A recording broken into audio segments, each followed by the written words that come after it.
I'm starting a new video series where I'm going to talk about security and safety. But before I publish any of these videos, I want to talk to you about being paranoid. Appropriately paranoid. Let's do so by looking at the paranoia spectrum, statistics and probabilities, understanding the difference between worst-case scenarios and most likely scenarios, risk management, and planning.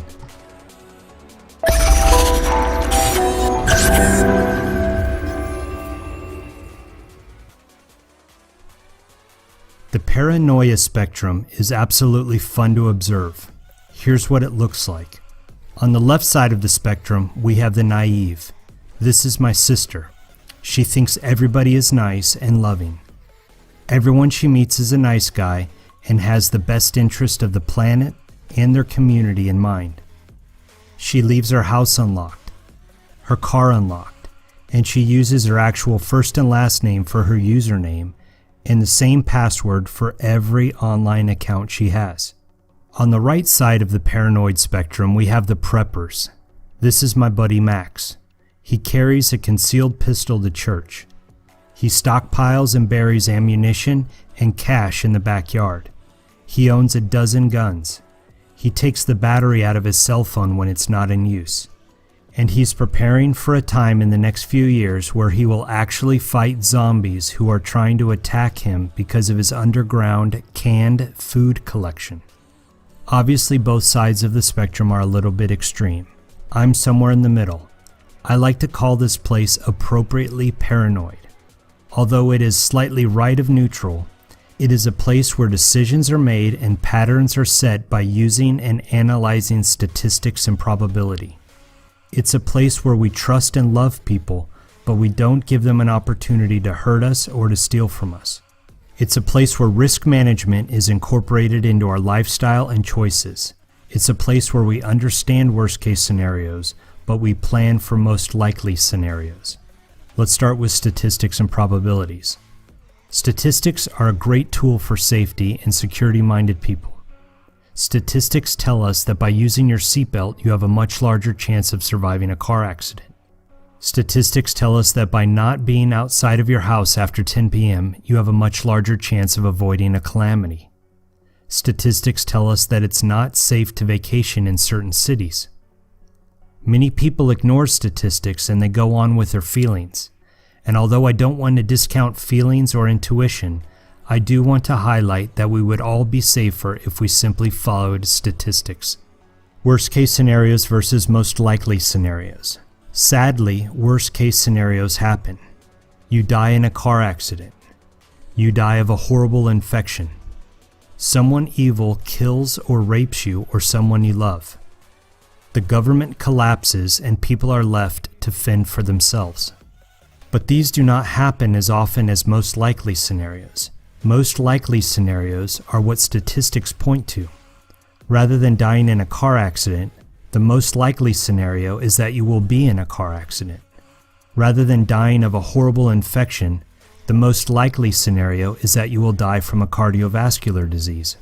Rather than being raped or murdered, the most likely scenario is that you're robbed or have your property vandalized. Rather than the US government collapsing, the most likely scenario is that the economy will have another recession and your 401k will be worth half of its current value. Worst case scenarios are tragic. Their effects are life-changing, but their probability is small. Most likely scenarios are also hard to endure, but with enough planning you can mitigate their effects, and this takes us to risk management. Risk management in the military is broken into two parts. The first part is identifying risks. These are things like terrorism, violent crime, robbery, getting sick because of something you eat or drink. The second part of risk management requires deliberately finding ways to mitigate these risks. For example, if the risk is being robbed, then you should make yourself a hard target by maintaining situational awareness and not wearing flashy clothes or expensive jewelry. If the risk is getting sick because of eating the local food, then we could make sure that our meats are cooked properly and are well done. We could drink only bottled water, or you could eat at only nice restaurants, which are more likely to have higher hygiene standards. The key to risk management is being deliberate.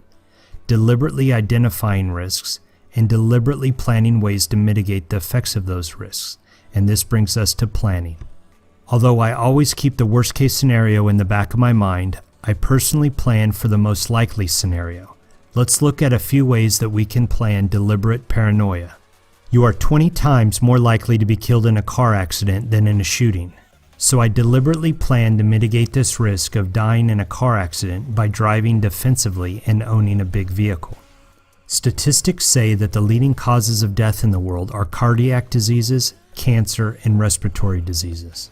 This is why my wife and I have placed a huge emphasis in our family with being healthy. I like to say that healthy is the new wealthy. Statistics say that I will be robbed. So to make my house a hard target, I have a huge fence. I have bars and I have doors. I have an alarm with a camera system, and I make this system visible. Statistics tell us that the US government is not going to collapse. Even though I studied macroeconomics at Harvard, I still can't understand how our government has trillions of dollars worth of deficit and why most Americans are $15,000 in debt. These statistics absolutely haunt me. I'm worried about another recession, a large one. So my money is invested in assets, not liabilities. My money is invested in mechanisms of passive income, not hopeful income. Over the next few months, we are going to take a look at several ways that we can be appropriately paranoid. We are going to use statistics and probabilities to better understand the most likely scenario, and then we will address planning considerations and risk management techniques, which will mitigate the effects of these terrible situations so we and our loved ones can maintain our safety and security. Thanks for watching. Don't forget to subscribe and to forward to a friend who needs to know this. Life is a special operation. Are you ready for it?